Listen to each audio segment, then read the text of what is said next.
Olá, querido aluno, querida aluna, tudo bem com você? Dando sequência à nossa jornada de direito eleitoral e hoje tratando especificamente de condições inerentes ao registro da candidatura. De forma específica, situações envolvendo o domicílio eleitoral e um tema muito importante que é a condição do militar. Por partes. Galera, uma das condições de elegibilidade que a Constituição Federal prevê é justamente o domicílio eleitoral na circunscrição. Então, por exemplo, para que eu possa ser candidato a prefeito no município A, eu preciso ter domicílio eleitoral naquele município. Se eu pretendo ser candidato a governador do estado, eu preciso ter domicílio eleitoral em qualquer município situado naquele estado. Obviamente, se eu quero ser candidato à presidência da República, eu preciso ter e posso ter domicílio eleitoral em qualquer município do país. Só que aí a novidade fica por conta, observem por favor, do prazo estabelecido pela legislação para que eu possa comprovar esse domicílio eleitoral. Turma, atenção! Para que eu possa concorrer a um cargo específico no meu domicílio eleitoral, eu preciso, minha gente, atenção, ter, além do domicílio eleitoral, preciso ter a minha filiação partidária deferida no prazo de 6 meses. Professor, mas espera aí, prazo de 6 meses em relação a quê? Qual é a nossa referência? O momento da eleição.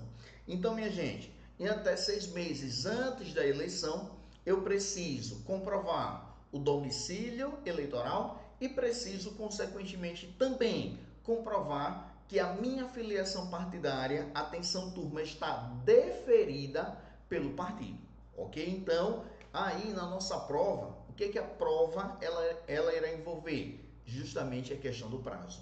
Então, até uma dica de estudos, por favor, esses prazos previstos na legislação eleitoral, vocês montem, por favor, umas tabelinhas, galera, indicando, especificando esses prazos, perfeito?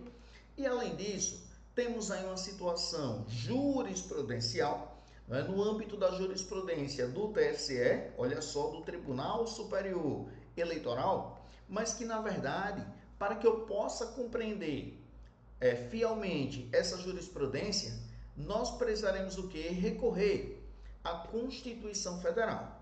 Turma, o que acontece? Inicialmente, o parágrafo 8º do artigo número 14 estabelece as condições de elegibilidade do militar de carreira. Olha só que interessante. O parágrafo 8º do artigo 14 da nossa Constituição Federal estabelece as condições para elegibilidade do militar da ativa, do militar de carreira. Aqui uma primeira observação. Professor, mas espera aí. Lá em Direito Constitucional, quando eu estudei, eu verifiquei que, atenção, a nossa Constituição Federal, ela diz expressamente, prevê expressamente que os conscritos, eles são inalistáveis. E sendo inalistáveis, os conscritos, consequentemente, eles são que inelegíveis. Ou seja, o conscrito, ele não tem nem capacidade eleitoral ativa, nem capacidade eleitoral passiva. Professor, em relação ao conscrito, essas informações procedem? Procedem. Só que cuidado, aqui, galera, eu não estou falando da situação do conscrito. Aqui eu estou falando da situação do militar da ativa. E eu vou pedir, por favor, que nessa manhã, tarde, noite ou madrugada, você faça uma anotação específica. Qual é a anotação específica, galera? Atenção, minha gente.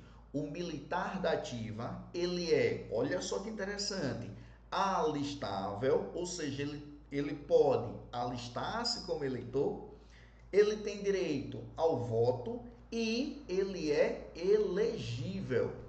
Professor, o senhor pode repetir? Posso não, devo. O militar da ativa, o militar de carreira, turma, ele é, olha só que interessante, ele é alistável, tá certo? Ele tem direito ao alistamento eleitoral e, consequentemente, ele pode votar e pode ser votado. Então, ele é alistável e ele é elegível. Professor, como é que eu vou lembrar disso na minha prova? Ou provavelmente algum colega, alguma colega que está nos assistindo agora, nos dando esse prazer, já trabalhou nas eleições. E aí é comum, pessoal, no dia da eleição, não é que eu tenha lá militares, polícia militar, do Corpo de Bombeiros e das Forças Armadas, militares lá, diríamos assim, na fila de votação.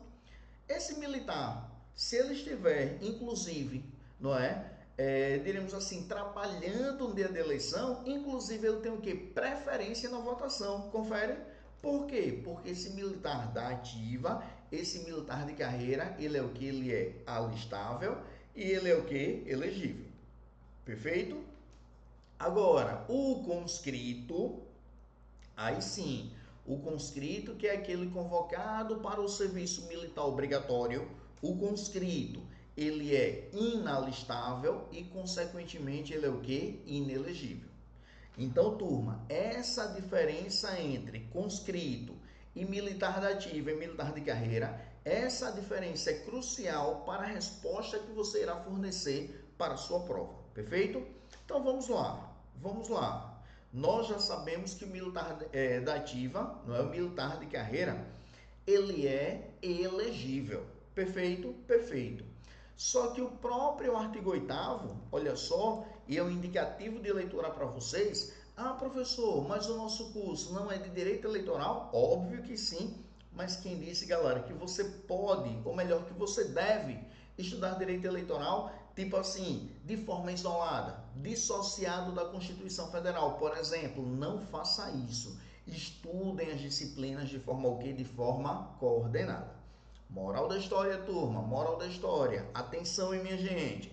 Atenção, minha galera. Nesse caso específico, nessa situação específica, observe, de acordo com o parágrafo 8º do artigo 14, o nosso referencial para a resposta na prova, seja de constitucional, seja de eleitoral, é o seguinte, o nosso parâmetro é o seguinte, o tempo de 10 anos de atividade militar. Por quê? Se o militar da ativa, ele tiver menos de 10 anos, a nossa Constituição Federal estabelece que ele deverá ser o quê? Entre aspas, afastado. Só que, na verdade, esse afastamento previsto na Constituição significa, em termos práticos, um desligamento. O militar com menos de 10 anos que pretende ser candidato, para que ele possa ser candidato, ele tem que pedir o que, galera? Exoneração da corporação. Olha só que interessante.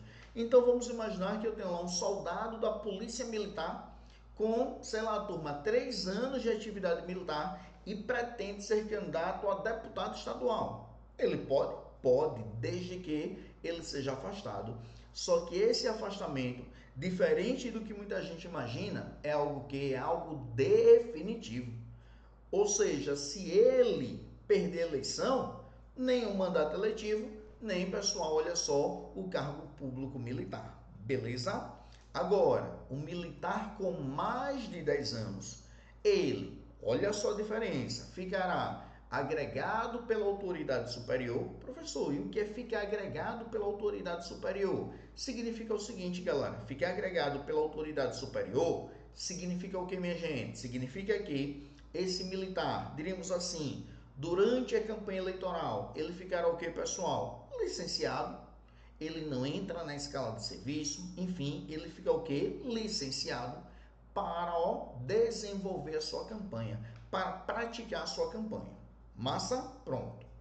Ele precisa pedir para sair como militar com menos de 10? Não. Ele fica o quê? Agregado. Se ele não for eleito, se o militar com mais de 10 anos não for eleito, o que acontece? Ele volta normalmente à atividade militar. Agora, se por acaso, se porventura ele for eleito, se ele for eleito, no ato da diplomação, destaque aí, por favor, se o militar com mais de 10 anos, ora agregado, ele for o quê? Eleito, no ato da diplomação, ele vai para a inatividade. Ele vai para a inatividade. Perfeito, minha gente? Ele vai para a inatividade. Tá certo, turma?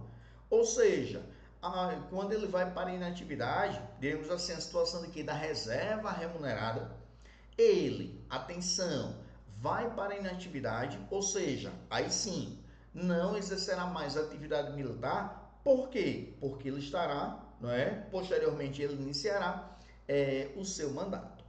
Tranquilo, galera, em relação a isso, beleza? Então, você que está nos acompanhando, nos dando esse prazer, nos dando essa satisfação, e já digo, pessoal, da minha alegria, tá certo? Do meu prazer em contar com a confiança de vocês e com a companhia, ainda aqui no formato que online, até porque, mesmo online, nós estamos sempre à sua disposição, sempre mesmo, porque essa jornada é nossa.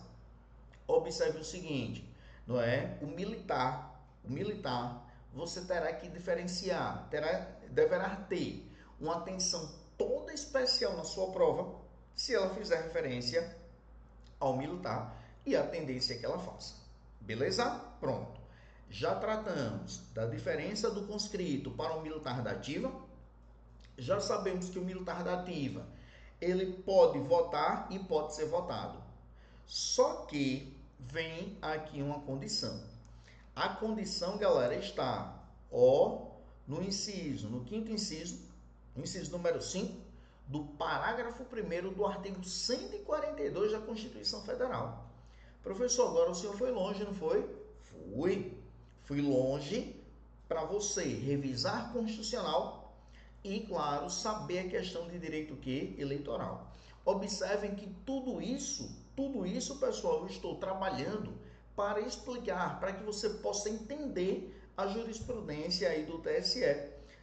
De uma certa forma, seria muito fácil para mim apenas apresentar para você a jurisprudência, falar alguma coisa rapidinho e vida que segue. Só que não. Galera, aqui é ponto de honra do nosso projeto de excelência, fazer com que você chegue na prova super competitivo, super competitiva. Até porque é o seu sonho que está em jogo. Então vamos lá.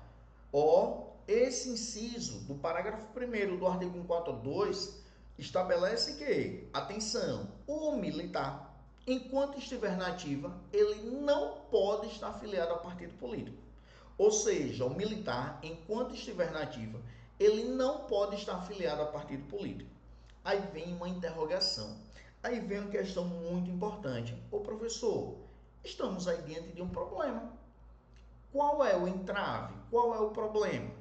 O problema é que, de acordo com a Constituição Federal, uma das condições de elegibilidade, olha só, uma das condições de elegibilidade, qual é, turma? A filiação partidária. Logo, como é que o militar da ativa pode ser eleito se, enquanto ele estiver na ativa, ele não pode estar afiliado a partido político? É uma boa pergunta? Em um primeiro momento, não parece algo contraditório?